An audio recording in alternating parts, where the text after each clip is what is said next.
Have you ever heard about the butterfly effect? A simple flap of a butterfly's wings can change the world. What if it was a bat instead of butterfly? This is our work today. Hello, I'm Vitaly. I am a student at Masaryk University, and today, with my team, I will tell you about online learning during COVID-19. The coronavirus has affected all lives, and of course the lives of students and teachers. But we are people who always adapt to our environment. Obviously, the study cannot take place in conditions that threaten everyone's health. And that's why all students in Czech Republic have been studying online since spring. What is online learning? What are the challenges and how has online learning improved? My friend Vladimir will give you the answers to these questions. Hello, I'm going to talk about learning in the times of COVID-19.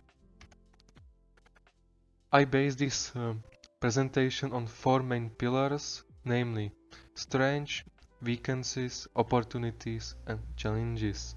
Online education can deal with flexibility in terms of time and location. There are plenty of online tools which is available for free and which is very important for an effective and efficient learning environment. Many teachers use these tools effectively, and it means this can help in creating a collaborative and interactive learning environment where students can give their immediate feedback, ask questions, ask queries, and learn interestingly. E-learning has certain weaknesses in the form that it can hamper the communication between the learner and the educator. That means that in some schools e-learning is not so good, so students lose contact with the teacher and classmates, and this can bring to anxiety or frustration. Online learning generally has a lot of opportunities, and now is the time when there is a lot of scope in bringing out surprising innovations and digital developments. Teachers can practice technology and can design various flexible programs for students' better understanding. At all, the usage of online learning will test both sides, teachers and students, and especially in the first wave of COVID, it tested our skills such as problem solving or student ability to adapt. Online learning faces many challenges ranging from students' issues, teachers' issues, and content issues. It's a challenge for teachers to move from offline to online mode, changing their methodologies and managing their time. It's challenging to develop content which not only cover the curriculum but also engage students, and not all teachers or students have access to all digital devices or quality internet connection. So it's very big problem because it can cause a lot of trouble due to many students might lose out learning opportunities. Online education is not an option, it's necessary because education is very important sector and e-learning is very essentials in teaching. Thank you for your attention. Our world has literally turned upside down. So many restrictions made students miss their universities. And students who have just entered universities have not even learned anything about student life. It is difficult to start studying at this time, but we have to.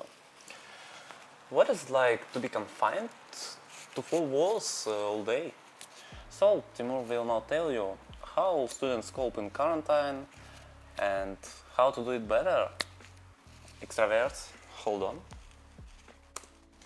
As many of you may have already noticed, self-isolation has brought a lot of changes to our lives, but only a few of them we could label as positive, if we could at all. But what about the situation in the field of education? After all, if you think about it, isn't it the future that many people had predicted for studying its any of its manifestations? A future in which distance learning will completely replace offline learning. Finally, we can figure it out in practice. The opportunity to learn from anywhere in the world, the relatively high flexibility of the personal schedule, the privacy of the process. All this sounds very tempting, but is it really so?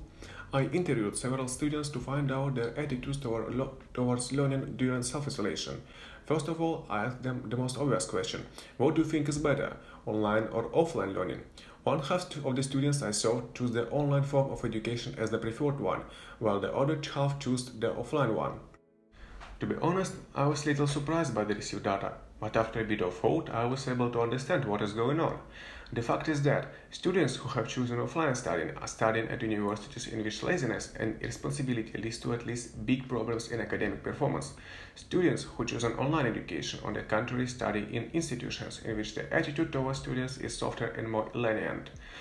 And only few people choose the hybrid form of education as the preferred one, in which lectures are held online and the practical part in the building of the education institutions. Then I asked the students a couple of equally obvious questions, namely, what are the clear positive and negative aspects of their particular online learning experience? Unfortunately, as a result of the survey, there weren't many positive aspects and almost all of them were the same: saving personal time, mobility, and the opportunity to get acquainted with the material at any time. Sure, milk. But still, one answer was voiced, which, to tell the truth, made me ponder, namely the ability to train self-discipline and self-organization. The negative sides, however, as expected, turned out to be several times greater. The most popular response was limited interaction with the faculty, fellow students, and that university environment in general.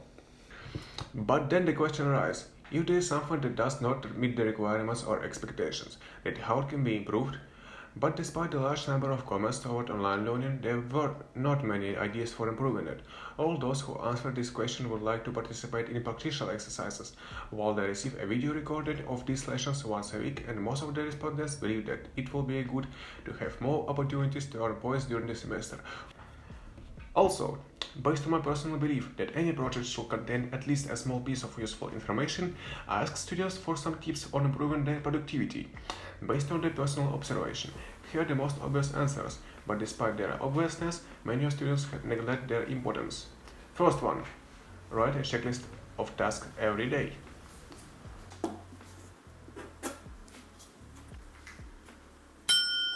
2. Study only at the table. 3. Go for sports regularly. 4. Adhere to a sleep pattern. 5. Do not hesitate to contact the teacher with any questions. 6. Cooperate in groups to analyze particularly difficult topics.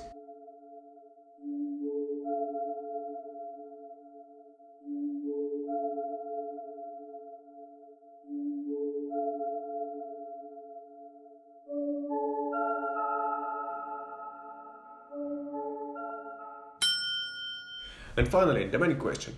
Can online learning be considered as a full-fledged replacement for offline learning? It would seem that after all that we have heard about online learning, the answer is clear, but it was not there. Some believe that online learning is definitely a worthy substitute for personal presence in the classroom, while others, on the contrary, believe that learning at home just has no chance against offline learning. Or, according to the other half of the respondents, it does not yet, because many students complain about the inconvenience of using all exciting platforms, which certainly affects the general impressions of a person from online learning. Now we see that online learning has its pros and cons. Some students even prefer this type of study. But one thing we know for sure, nothing can stop on the way to knowledge a person who wants to learn. Thank you and stay healthy.